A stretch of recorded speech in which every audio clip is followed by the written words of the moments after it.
Good morning. This is Mr. Glogovac. Welcome to Bishop Manogue Catholic High School. And really, who is that guy behind the mask? Mr. Glogovac, also known as Mr. G or Dr. G, because I love to come into the room and operate. So, Advanced Placement, Government and Politics is a course designed for seniors. And just a little snapshot of myself. I've been teaching this particular curriculum for more than 20 years and honor about 40 years overall in secondary level education. It is my 5th year, going on my 6th year here at Bishop Manogue Catholic High School. And government's my fave and seniors are my faves. Why? Because you're young adults. You've come of age. So the course, there's some expectations that as you come in as seniors, you've lived significant lives academically and personally. And the assumption is your background would have some social studies, 8th grade U.S. history, 11th grade U.S. history or advanced U.S. history, 10th grade world history, and most curriculums across the country have government generally and AP government specifically for seniors. So the assumption is you're ready for that curriculum. And the skills that you should bring into the class are the reading skills, deep reads. We will read lots of documents and technical readings and writings through textbook and other supplements. That your writing needs to be superior writing, that it's thoughtful, it's structurally sound, it's worthy of seniors, and critical thinking. How do you apply what you learn and what you know? Keyword there is thinking. This is a thinking man's course. And the other portion of this course that I think kids tend to love over the years is its relevancy. And when you take an AP exam later on in the spring, the word relevant shows up time and time again. How can you apply in a meaningful, practical, realistic way what you've learned? Current events is a very important part of what we do with real world application. And by the time you are 17 or 18 years old, you know an awful lot about the real world. Now, should we begin the year as we've ended this year with virtual learning, there are tools to deliver the curriculum and have real classes in AP Gov and Politics. Google Classroom, more or less, is sort of the scripting of the course week by week by week, the expectations, and so forth. Google Slides, aka PowerPoints, is a way to sort of harness a lot of the textual information. And Google Docs is oftentimes the way that I will have you submit your writings. And Google Meet is our classroom. I stand before you in room B203 on campus at Bishop Manogue Catholic High School. Should we meet virtually from my living room to your living room, to your kitchen, to your backyards, to your bedrooms, whatever the case may be, life goes on, the instruction will continue through Google Meet. And if you're in an AP class, then AP Classroom becomes a really significant way for you to enhance and enrich and reinforce the course. And some of this we will do together, some of it you will do independently rather. Now, let's get to some of the heavy lifting. Some of the heavy lifting of the course is going to include the following.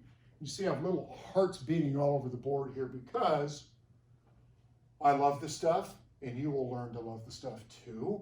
So sort of the underpinnings of American Gov and politics, governments, the system, the processes, the structures, and the ideas. The politics, I like to say, is the role of the people in that system. So we will learn about powers and the roles of people, sort of the government and politics, and separation of powers. The Constitution, obviously, is our underpinnings, with Article 1, the making of laws, Article 2, execution of laws, Congress, the president, and then the courts interpret the laws, And then the other 4 articles, the role of states, the amendment process, we have 27 amendments. The Constitution of the United States is the supreme law of the land, and we ratified this document by 9/13, ultimately unanimously, as you learned last year, in 1791. The first of the 27 amendments are the Bill of Rights, very much a centerpiece of the course.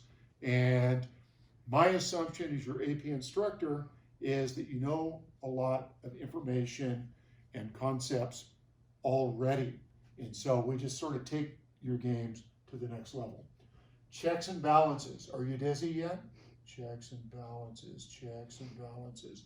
Each of these branches can exercise powers, but they're checked by the other branches so that we have a system where all of the power doesn't rest in one place, like good old Tommy Jefferson had written about in the Declaration of Independence, 27 grievances, a major gripe list sent to King George III. Totally coincidentally, we end up with 27 amendments in our Constitution. So it's a flexible document. And then lastly is federalism. What's the role of people and states in the system? You may or may not know, I'm going to say you probably don't know, that we have more than 80,000 governing bodies in the good old USA. 1 federal government, 50 state governments, county governments, city governments, school boards, county commissions, and the like. Any body that sets and carries out policy. And then in that system, there are constitutional protections for these institutions of government. And then finally, class, you'll be required as part of this course to know at least 9 required documents. Some of them you're learned to some extent already. Declaration of Independence, Articles of Confederation, the good old U.S. Constitution, 4 of the Federalist Papers, a counterpoint to the Fed Papers, Brutus, and MLK's letter from Birmingham jail. And then there's 15 must-know court cases. So in terms of resources, along with what I mentioned in virtual world, we will have 2 textbooks, an AMSCO reader and a hardback book that will be put on the website for those of you that eventually and ultimately sign up for this course. So I look forward to my seniors each and every year, my young adults. I'm just saying goodbye to the 2020 edition with whooping cough in the fall and the coronavirus this spring. Pretty sort of epic circumstances, and boy, did those young adults rise up to the challenge in a very impressive manner. So I look forward to my future AP Gov and Politics students, and I hope to see many of you soon. Good day.